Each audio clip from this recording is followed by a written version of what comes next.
Welcome, everyone. This is Logan Christopher with the Legendary Strength Podcast.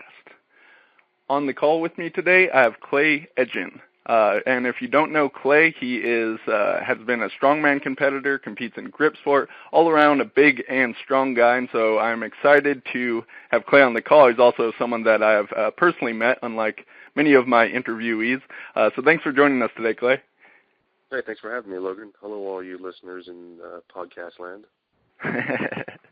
So for the people that aren't familiar with you, can you give us sort of a brief background, talk about your training in strongman grip, all that stuff?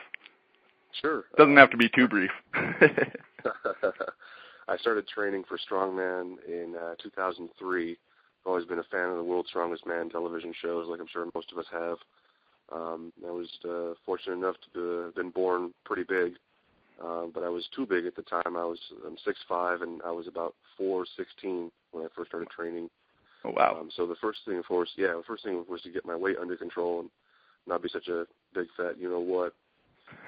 So I got the weight under control, started deadlifting, pressing, squatting, and looking for guys in the area to train with. That led to a pretty strong obsession with strongman competitions for a while, which led into, it's kind of like a gateway drug, man. It led into Highland Games and then into grip sport and then, later into Moss Wrestling. And but it's been a great journey so far to travel and meet really cool people and to lift heavy things. I'm not really sure why I do it anymore. I just can't imagine life without it. It's just a habit at this point, right? Yeah. Be harder to stop than to continue. Yeah, you have no idea, Yeah. I'm definitely there. So your foundation was really just getting into the strongman training. Can you tell us a little bit more about that and during competitions, some of your successes you had in competing? Yeah, I first got into the strongman training after reading Brooks Kubik's book, Dinosaur Training, about, kegs and axles and everything else, and it was really fascinating. Like I said, I was going up, meeting with some guys once a week or once every other week, and I took second place in my first contest in 2003. And since then, I've done close to 30 contests now over the last 10 years, and of those, I've won 17, and then had a bunch of top threes, and then a few not-so-great performances. I seem to learn a lot more out of those bad performances than I do from the good ones. Yeah. And now, what about grip sport? You've actually competed in that? Yeah, I competed. I went to the Global Grip Challenge in Jed Johnson and James Smith's contest in Pennsylvania in 2003 or 2004. I forget which one it was. I took second place behind Rob Vigent Jr., which isn't anything to be ashamed of because he's kind of a world-class arm wrestler. So I was pretty proud about that. And since then, I've done, I couldn't tell you, maybe a dozen or 15 grip contests all over the state, and I've driven, I don't even know how many miles to hang out with guys to do grip stuff. I want to assure the listeners that is as straight as I mean it to be. There's no phony business going on there. Yeah, grip sport isn't as big as strongman, so the competitions are fewer and far in between. And the new thing is it new for you, the Moss Wrestling? Can you tell our listeners about that? Because it's definitely seen it at the strongman competition was the first time I had seen it before. Yeah, it's new in the U.S. As well. I've been competing in it for only a few months, but it was first debuted in January of this year at Oathaugen's LA Fit Expo contest. They had, I think, 4 or 5 guys doing the Moss Wrestling, but it originated in a small province in northern Russia called Yakutia, and it's a very small, poor village, the coldest inhabited place on Earth, actually. It gets down to something like minus 70 degrees Fahrenheit. So the people there, when you only have a few months of sunshine and warm weather a year, they have all kinds of these tests of strength of who's the strongest man in the village, or, you have a dispute and you don't want to get in trouble with the elders by fighting, you find some other sporting contest where you can settle it. So this Moss Wrestling was essentially just a board on the ground with a broken shovel handle. These guys were pushing down and pulling back and forth. And it evolved into this sport where now some of these bigger contests in Russia and the Ukraine get 4, 5, 6,000 spectators, and 20 to 30 countries represented all over the world that were doing it. Wow. It's pretty new in the U.S. still, so we don't really know much about it. We know some of its history. We're not really sure how to train for it other than just going along and getting together and trying out different techniques. Mm-hmm. So could you describe the match for a person that's listening? Yeah. In Moss Wrestling, there's a few ways to win. Well, first you start out by you're sitting on your butt and you're facing your opponent. And between you, there's a 2x10 board where you put your feet on. And there's a stick. It's just under 2 feet long and about 1.25 inches in diameter. And the way to win is to either pull the stick out of the other person's hand, pull the other person over onto your side, or turn the person in such a way where anything other than their feet touches the board. So if you pull a person off balance and their knee hits the board or their shoulder or God forbid their head or something, then that's the point. It's best 2 out of 3, and most of these things are done in a tournament fashion. The contest I just did in Russia a few weeks ago was a double elimination, where if you lost the first match, you got into the Group B bracket and still were able to compete a little while longer. How did you do in that competition? I took 22nd place out of, I think, 36 guys. I lost against the Brazilian champion, but then I beat the Armenian champion and lost again to a guy who is a 180 kilo, almost 400 pound power lifter from Cuba. Just a huge man. So I'm just curious, how have you gone about training for this, since it's not something, like you said, that most people are even aware of, especially in the U.S.? Yeah, well, for making the regulation board was the first step. I have some plans that Old Haugen sent me, and I just set it up in the gym. If I'm alone and I don't have anyone to train with, I'll set it up in the gym. There's one big beam in the middle of the gym where I'll hook a bunch of bands around it, hook that to the stick, and then just try to fight against all that band tension. It doesn't quite react the same way that a person does, but it still gives you a pretty good feel for having to hang on to that stick and trying to impose your will and trying to get into the right positions. It's very much like wrestling or jiu-jitsu, where it's about finding the right position, the right leverage, the right timing, and there's some strategy involved. If someone's pulling against you, you can go with them, or you can wait for them to stop pulling and then pull them the opposite direction. There's a lot of strategy involved. You don't get quite the same feel as when you're fighting against bands. Sometimes in the gym there won't be anybody who is a real solid match for me, so I'll try to con 2 people into grabbing the other end of the stick and just have them pull against me. So it's a 2-on-1 match. And that seems to give me a pretty good feel for guys like this 400-pound Cuban powerlifter who just overpowered me. So what does your training look like? Is it really dependent on whatever sort of competitions you have coming up? How do you structure it? And I'm sure this changes all the time, but could you give people an idea of how you like to put your training together? Yeah. I spent the first few years just kind of trying to create a base, getting a decent deadlift and squat and press up. And so now, in the last couple of years, whenever I do a different competition, it's been just gearing all my training towards that. When I have Strongman, I'll try to hit 2 event training days during the week and 2 gym lifting days. One of the event training days is usually for speed or to work on technical stuff or to try out new things I may have read about online. And the other one is usually some heavier work just to get my nervous system ready to handle these heavy loads. And the gym work is usually some kind of squat and some kind of press. I rarely ever do deadlifting in the gym when it comes to training for strongman. It seems like training the strongman events, the yoke and the farmers seem to do a pretty good job of building my deadlift up. Now, when I'm doing powerlifting, I just do a strict 3 days a week, higher volume training session. I'll do just 1 press, 1 squat, and 1 deadlift every week. And I kind of rotate them around. I did Brandon Lilly's cube method on my last go-around and made pretty good gains with that. I'm curious for you, what is a decent squat, press, and deadlift? It seems to vary by 1,000,000 pounds in any given day, but My best squat is 570 with belt and wraps.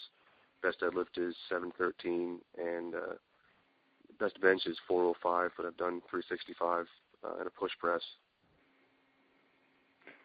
Okay, excellent. And how do you fit grip into all that? Does that really something you focus on at a different time, like if you have a competition coming up, or is that just put in there to some degree? Of course, the strongman stuff certainly takes grip to some degree, but what about grip-specific stuff? If I have some time during the week, since I work in the gym part-time, there's some guys there who are interested in training their grip. So when they get things set up, I'll work with them a little bit, and I'll get some grip training in. Or if I have a lull, or if things aren't feeling right, if my squats feel terrible, and my back hurts, my knees are killing me, sometimes I'll just call it and I'll just hit the grip. So it really is a catch-as-catch-can situation for my grip training. I'm not as regular with it as I was in the beginning. When I first started training grip, it was 4, 5, 6 days a week for as much volume as my hands can stand. So I think that built a pretty good base. So now I can just kind of, it seems, I don't know about for you, but when I don't train grip for a while and I come back and do it, my numbers are pretty close to where I left off, but then they accelerate quickly again. It's like taking that time off breaks me through a plateau where I get that mind-muscle connection with my hands reestablished and just grease that groove, as Pavel says, and now my hands feel even stronger and the weights get heavier. Yeah, absolutely. So what are some of your grip and hand strength feats that you're most proud of? There are so many. I've enjoyed so many. I've closed the number 4 gripper from Iron Mind, but it hasn't been under official certification conditions. I've closed it a few different times, and I've got this brand new one down to about 1/16 of an inch. Bent the red nail, the fat bastard stock. Was the first guy to bend the grade 5 tempered steel bolt that's 5/16 thick and 7 inches long. What was kind of funny is that after I stepped away from nail bending and grip for a while, I came back to kind of see what guys were doing with bending and noticed that they were calling that the Edgin bolt because I was the first guy to bend it, which is a little bit strange and a little bit humbling because now guys are saying, hey, I bent a U last night, or hey, I bent a 6-inch U, which kind of sounds strange. I've deadlifted the inch dumbbell, pinched 245s, pinched 610s, pretty much all the standard grip feats that one could do. My best rolling thunder is 105 kilos, and best double overhand axle deadlift is 200 kilos. Excellent. As right now, one of my goals is to bend the red nail, and I'm closing in on it. What were some of the things that worked really well for you doing the short bending that you think helped make you become so successful and have a bolt named after you? Well, I was doing a lot of nail bending several years ago. I had a lot of free time to myself. I was working evenings as a security guard for a produce plant, and you can imagine it gets pretty boring. So I just bring a bunch of bending stock with me and spend 3, 4, 5 hours a night bending until either my elbows felt like they were going to fall off or my hands blew open or until I ran out of stock. Sometimes that meant I'd bend, 20 or 30 tempered steel bolts in a night. Sometimes it meant that I was taking down 50 or 60, just whatever I could handle as often as I could handle it. So my advice to somebody who's trying to get better at nail bending is to push the limits of what your hands and lower arms can do on a regular basis. You'd be really surprised what kind of potential they have. Like I mentioned before, they have the greatest mind-muscle link between anywhere else in your body, and they have this amazing ability to recover. So if you push them and you have faith that they're going to get stronger, then you can make noticeable strength gains on that nail bending or any grip stuff within a week or two. You could cut a half an inch off a bolt and bend it that you only bent a week ago for the first time. So really push the volume on that. Take care of your lower arms. If you're feeling any pain or any discomfort, you get in tennis elbow, or you can just feel those nerves throbbing, ice them and do your rehab stuff, and really dedicate as much time to your recovery as you do to the training. That's going to make all the difference in the world. Yeah. Could you expound on doing the recovery work a little more? What worked well for you besides icing? Ice was very good. Biofreeze or any of those heating, cooling agents. I went to a website, I think it was called fingermagic.com. I'm not quite sure if that website's still up anymore, but it was showing finger exercises, dexterity work, lots of things to get blood flow in the area, specifically in the extensors, which we don't really work that often during grip training. And I bought these, they were like 1.5 inch or 2 inch solid steel balls that I wrapped in athletic tape, and I spun those around in my hand. You know, like they have the chimey Benoit balls you can put in your hand for zen or relaxation or whatever it is. But I got the ones that were pretty heavy, so it took a lot of effort for my fingers to move those around, and I built up some dexterity. And all that extra blood flow in my lower arms is what I really credit to helping speed along the recovery process. There's been times where I haven't been able to turn the key in my ignition in my truck, but then a couple of days later of rehabbing and icing and stretching and taking care of it, you know, I've been back to 100%. So when you said, you know, do a whole lot of volume with bending and other grip, is this multiple days in a row, or did you often take days of rest? How frequent was this sort of training? It was about as often as I could stand it. I usually did my nail bending and stuff at the end of a workout because it would just kill my grip. But if I had a few hours free and felt like doing some grip, which was quite often, I'd work on something that I needed improvement on the most in the beginning of the workout, and then finish with things that really killed my grip and my wrist at the end, like sledge levering or nail bending. At the very minimum, when I was training grip regularly, I would train 3 to 4 times a week. And then there were times where I remember going almost a full month by training with reasonably high intensity every single day. And I was making some great gains during that time. And at the end of it, my elbows and my wrists were pretty beat up. So I took about a week off to recover.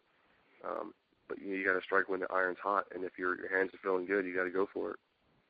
Yeah, absolutely. You got to be careful you don't push into that line of really doing too much to injure yourself. Were there any tips, besides the recovery work that helped you to not get to that point? Because I know I've, myself and some other people doing bending and other grip feats, I've done too much to the point of injury. Yeah, and I'm in that same boat too. I tore something in the rotator cuff or somewhere in there on the right shoulder trying to bend a big bar. You do have to listen to your body at some point, and if you're not recovering, if you're taking a couple of days off and you iced and you stretched and you did your high rep blood flow movements and it's still hurting, you might just need to do something else for a while. It just, especially as I get a little bit older, I'm into my early 30s now, I just have to listen to my body more, and if something's hurting, I got to push in a different direction until that feels better, and then I can get back on top of it. Mm-hmm. Oh, that's excellent advice. I'm going to definitely put some of that into action. I'll let you know how it goes for me. I really up the volume on my bending. Did you find that same thing across all different grip feats? Some people have noticed, they tackle bending in a different way as other grip strength. What about you? I think because bending, especially double overhand style bending, relies on a lot of upper body strength, maybe the gains aren't as fast as other types of grip strength. I like to, if I'm working the Rolling Thunder for a few weeks in a row, I like to approach it with the same way I do the bending and to just do it as often as I can with as many reps and as much time under tension as I can to build up that work capacity. Because in strongman too, we want to carry heavy weights for a long distance, and being able to have the grip strength to pick those up once is great, but being able to hang on to those things for a minute if you have to is the name of the game. So trying to build up that volume in the gym by regularly hitting lots of time under tension on the grip is what I think is the best approach to the grip strength training. And the nail bending is kind of the same thing, except as I mentioned before, it can beat up your joints a little more. All right. Excellent. Good advice. Let's turn the tables, talk a bit more about strongman training. What are some of the things you did that worked really well for you in approaching that? I spent lots of years just training the basic movements, the squat and the press and the event training and everything like that. But I don't think I made my best progress in strongman until I started doing more agility work. Lots of footwork drills with the speed ladder, some plyometrics, a lot more mobility work and stretching, trying to do some single leg isolation movements, just kind of filling in the gaps that I've been neglecting all these years. I felt like it made me more of a complete strength athlete to be able to run shuttle drills, just do everything that an NFL player would do, but do it with 800 pounds on your shoulders. So you're doing agility type stuff with the yoke? Well, we do some speed work with the yoke. We'll do work up to a top set and then break down the weight to about 50% and do some sprints. Mm-hmm. No shuttle drills with the yoke quite yet, but we've done a lot of other loaded movements for short bursts. Some of them Mm-hmm. involve turns. Most of them are just on a sprint. Right. Have you tried any of the sort of agility drills with like lighter loads, like maybe holding on to kettlebells or dumbbells or anything like that? No, I haven't, but I'd like to give it a try. I'm always game for something new in the gym. I think that's what's kept me going so long too. So I'd like to maybe try some of those footwork drills with some kettlebells in my hands or something, and see if I can't do it without blowing out a knee or something like that. Yeah, it definitely have to be something you got to approach smartly and carefully, but it could be some fun stuff. Yeah. Yeah, one thing I was surprised about when I just did my first strongman competition, what was that, a month ago with the event you put on, was in some of the events that I had done similar training, other events were completely, brand new things to me, but really in the weight class I was at, the weights were, not that heavy in the things like the deadlift for me. So it was really about this speed element, which is something I hadn't trained in that sort of way. So it makes sense what you're saying, working on your agility, your foot speed, and all that's going to carry over big to doing those events. Yeah. And all it takes is one time of getting burned by the stopwatch. If you complete something in 15 seconds and the guy next to you does it in 14.9 seconds, that's going to leave a sour taste in your mouth, and you're going to want to get faster. You did a great job on that deadlift medley, and you killed a lot of those events. The weight class you were in was just stacked with guys that have may not have the same. I mean, they may have trained some of the events a few times, but they're all CrossFitters or lightweight strongmen who really spend a lot of time working on their speed and their agility. Yeah, I definitely want to compete again, and I'll do some specific practice on the events. I think then I'll have a much better chance next time at competing, towards top positions there, especially if there's not, 9 people in the class. It's pretty big for being not, usually it's the heavyweight classes. That's what strongman's all about. You got all the people in there, but not this time. Yeah, we only had 2 fat kids in the fat kid class, and then there was 20 lightweight men and 4 women. So the big guys were really outnumbered. It was a nice change of pace. I think because the weights were so light for the other divisions, it brought some people out of the woodwork that may not have been able to try the weights otherwise. Mm-hmm. Yeah, it was a lot of fun. So I'm curious, when you are approaching, for instance, the press, squat, deadlift, do you tend to go just really heavy, see what you can max out? Are you doing more volume with that sort of work? Are you mixing up between the two? I think I've always had my best results doing heavy doubles and heavy triples.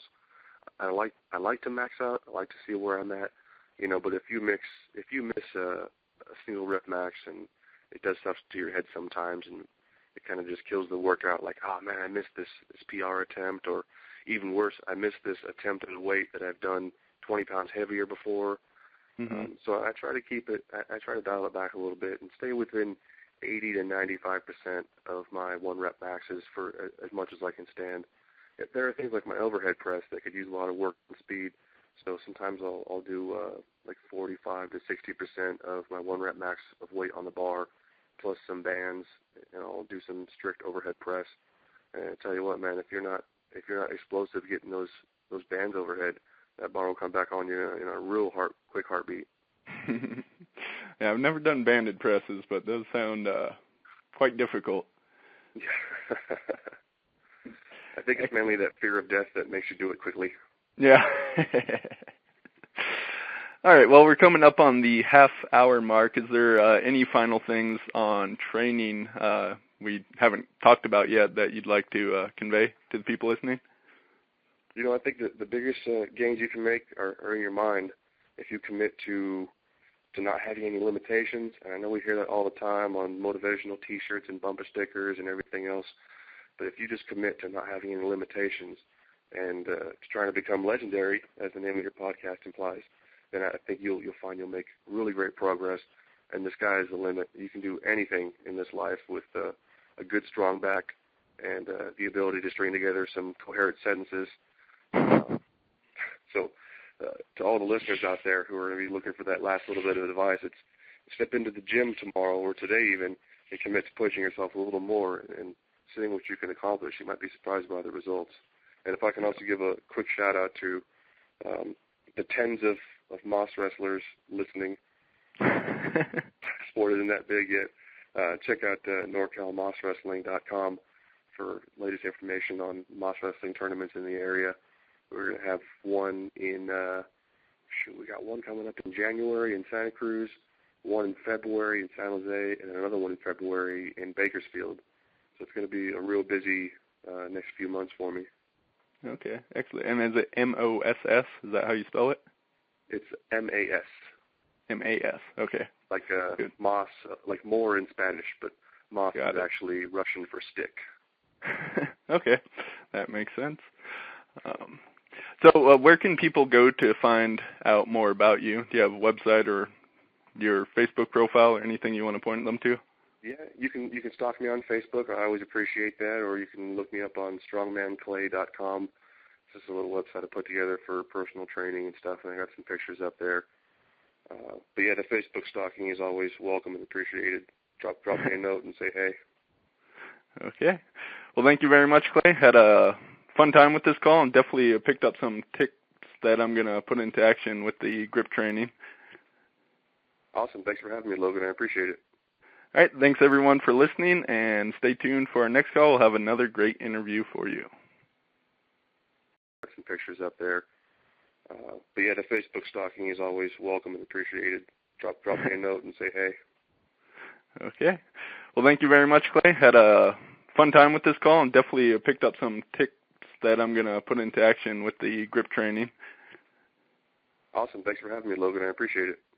All right. Thanks, everyone, for listening, and stay tuned for our next call. We'll have another great interview for you.